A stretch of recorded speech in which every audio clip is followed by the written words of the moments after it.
Kothagudem corporation రాజకీయం రసవత్తరంగా మారింది. సిపిఐ కాంగ్రెస్ మధ్య హోరాహోరీ ప్రయత్నాలు మొదలయ్యాయి. సిపిఐకి 22, కాంగ్రెస్ కి 22 డివిజన్లు రావడంతో మ్యాజిక్ ఫిగర్ కోసం మరికొన్ని డివిజన్లు ఈ పార్టీలకు అవసరం ఏర్పడింది. ఇప్పటికే సిపిఐకి బీఆర్ఎస్ పార్టీ మద్దతును ప్రకటించింది. దీంతో బీఆర్ఎస్ పార్టీకి సంబంధించిన కార్పొరేటర్ రాంబాబుని కాంగ్రెస్ కిడ్నాప్ చేసిందంటూ బీఆర్ఎస్ ఆరోపిస్తోంది. ఈ క్రమంలో మాజీ మంత్రి వనమ వెంకటేశ్వరరావు ధర్నాకు దిగారు.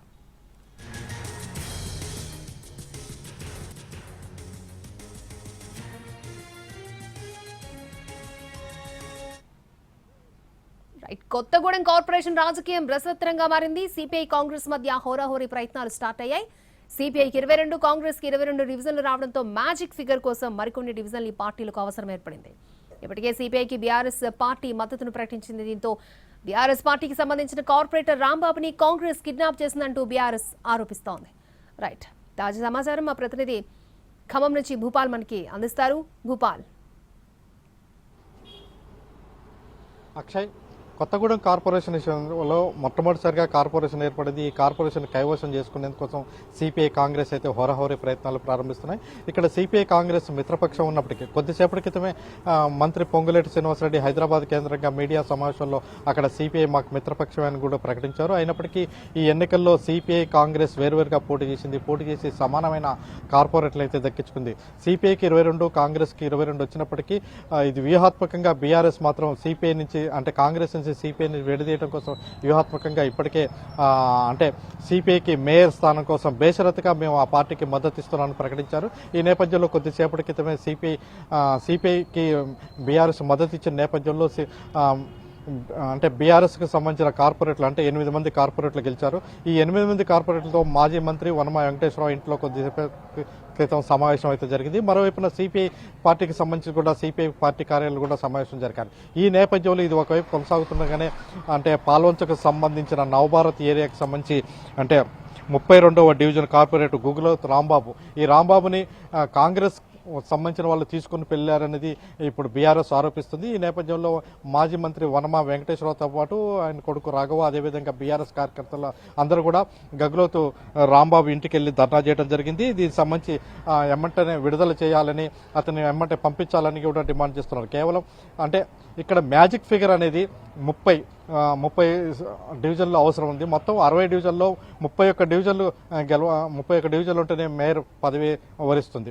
అయితే ఈ 31 కావడానికి ఇప్పుడు సిపిఐకి బీఆర్ఎస్ మద్దతు ఇవ్వడంతో అంటే సిపిఐకి 22 గెలిచింది, మరో 2 ఇండిపెండెంట్లు మద్దతు ఉందని సిపిఐ స్పష్టంగా ఇప్పటికే చెప్తుంది. అదేవిధంగా ఇంకా కొంతమంది మద్దతు ఉందని కూడా చెప్తుంది. ఈ నేపథ్యంలో బీఆర్ఎస్ 8 సీట్లు మద్దతు ఇస్తే అది 32 వరకు చేరుతుంది. అందువల్ల మ్యాజిక్ ఫిగర్ సిపిఐకి వచ్చినట్లే అవుతుంది. అయితే ఈ పరిస్థితుల్లో కొంతమంది బీఆర్ఎస్ సంబంధించిన వాళ్ళు కూడా వాళ్ళని అంటే కాంగ్రెస్ కిడ్నాప్ చేసిందనేది బీఆర్ఎస్ ఆరోపిస్తుంది. ఇది ఏం జరిగిందనేది ఇంతవరకు దీనికి సంబంధించి పోలీసులకైతే ఇంకా ఫిర్యాదు అందలేదు. అయితే బీఆర్ఎస్ చేస్తున్న ఆరోపణల నేపథ్యంలో కాంగ్రెస్ మాత్రం ఈ సీటుని వదిలిపెట్టుకోవడానికి మేయర్ సీటుని వదిలిపెట్టుకోవడానికి ఇష్టపడిన పరిస్థితుంది. ఈ నేపథ్యంలో ఎప్పుడు ఏ క్షణానికి ఏం జరుగుతుందో తెలియని పరిస్థితుంది. ఇప్పటికే సిపిఐకి సంబంధించిన వాళ్ళు అదేవిధంగా సిపిఐకి సంబంధించిన 22 మంది మద్దతు ఇస్తున్న ఇద్దరితో పాటు అదేవిధంగా బీఆర్ఎస్కి సంబంధించిన 8 మందిని కూడా క్యాంపుకు తరలించడం కోసం అయితే ప్రయత్నాలు జరుగుతున్నాయి. వీళ్ళందరినీ కూడా క్యాంపుకు తరలించి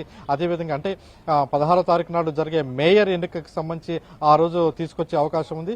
ఈ నేపథ్యంలో ఇప్పటికే వీళ్ళందరినీ క్యాంపులకు అయితే తరలించడానికి ప్రయత్నం అయితే జరుగుతుంది. మొత్తం మీద కొత్తగూడెం కార్పొరేషన్ సంబంధించి మొట్టమొదటి ఏర్పడ్డ ఈ కార్పొరేషన్ సంబంధించి మేయర్ సీట్ కైవసం కోసం మాత్రం ఇక్కడ రాజకీయపరమైన వేడి నెలకొంది. ఇటు కాంగ్రెస్ ఇటు సిపిఐ మాత్రం పోటాపోటీన ప్రయత్నాలు అయితే కొనసాగిస్తుంది.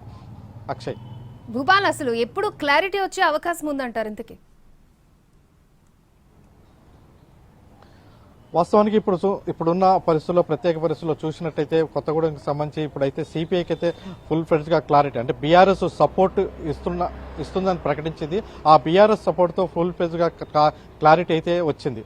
కానీ బీఆర్ఎస్ సపోర్ట్ సిపిఐ తీసుకుంటుందా తీసుకోదా అనేది ఒక ప్రత్యేకత ఉంది. ఎందుకంటే ఇప్పటివరకు సిపిఐ కాంగ్రెస్ మిత్రపక్షం కొత్తగూడెంలో సిపిఐ గెలవడంలో కాంగ్రెస్ చాలా కీలకంగా పనిచేసింది. కాంగ్రెస్ మద్దతుతో సిపిఐ గెలిచింది. అదేవిధంగా పార్లమెంట్ ఎన్నికల సందర్భంగా కూడా సిపిఐ కాంగ్రెస్కి సపోర్ట్ ఇచ్చింది.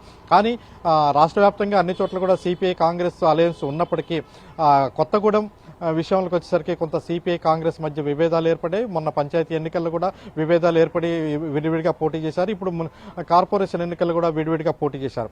అయితే ఇప్పుడు సిపిఐ బీఆర్ఎస్ కు దగ్గరైతే అంటే బీఆర్ఎస్ కు దగ్గర అవుతుంది. మేయర్ పదవి విషయంలో బీఆర్ఎస్ మద్దతు ఇవ్వడం వల్ల బీఆర్ఎస్ సిపిఐని దగ్గర తీసుకోవడానికి కూడా ప్రయత్నాలు చేస్తున్నది తెలుస్తుంది. ఇటువంటి పరిస్థితుల్లో కాంగ్రెస్ ఏ విధమైన ప్రయత్నాలు అంటే ఏ విధంగా చేస్తుంది? కాంగ్రెస్ మేయర్ పీఠాన్ని కైవశం చేసుకోవడం కోసం ప్రయత్నం చేస్తుందా? అట్లా ప్రయత్నం చేయాలంటే ఇప్పుడు ఇండిపెండెంట్లు 6 ఉన్నారు. అదేవిధంగా బీఆర్ఎస్ సంబంధించి 8 మంది ఉన్నారు. వీరందరినీ కాంగ్రెస్ తమ వర్గంలోకి తమ ఆధీనంలోకి తీసుకోవాల్సిన అవసరం ఏర్పడుతుంది. అందువల్ల ఇది ఎలా జరుగుతుంది అంటే కాంగ్రెస్ బేసరతుగా సిపిఐకి సపోర్ట్ చేస్తుందా అనేది కూడా చూడాల్సిన అవసరం ఉంది. ఎందుకంటే సిపిఐ మేయర్ సీట్ని వదులుకోవడానికి మేము ఎటువంటి పరిస్థితుల్లో సిద్ధంగా లేము. మేయర్ సీట్ని కంపల్సరీగా మేమే తీసుకోవాలి. ఎందుకంటే ఇది ప్రజల విజయం. మేము చేపట్టిన ప్రభుత్వం నుంచి సహకారం తీసుకొని ఈ ప్రాంతంలో అనేక అభివృద్ధి కార్యక్రమాలు నేను కొనసాగించాను. మా పార్టీకి ఇది పేదల పార్టీ. ఈ పేదల పార్టీకి ఇది ఇచ్చిన విజయం అంటూ